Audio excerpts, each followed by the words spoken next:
सौतन मन के लड़ाई झगड़ा।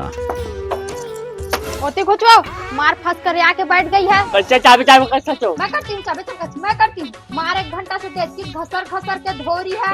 जब मार हुआ था तो काफ जाके नक्के कल कहे नक्की मैंने क्यों नहीं वो मैं क्यों मैं नहीं वो तही नक्की मैंने क्यों मार दाई नक्के तो खानदान ना मोर खंडाला नक्की कहे दौका मुके रोगी।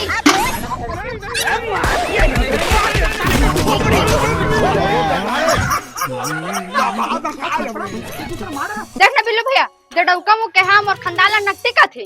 बात पूछो पूछ तो जाया ने तो का खा पैदा करे हो एक नंबर से लबरे भाई तू मना 7 दिन के कहां पर पूरा पारा बस्ती में परेशान हो गए भाई। अरे माना तो फर्जी बेलन दूसरे डोकीला के गलती हो गई लेकिन तू तो फर्ज बनते एक दूसरे समझे के जो हो गए सो हो गए ना रे भाई। दोनों बहिनी मन का काम धाम ला कराओ घर में सुखी शांति से रहो। एक रोज 7 दिन के कहां कंजर ठीक कहा था बिल्लू भैया आज से ना हम दोनों सगे बहनी कसते हो। बता बहनी हां बहनी ए बहनी तो सुन दी ला जा सुखा शांति रहो जाओ।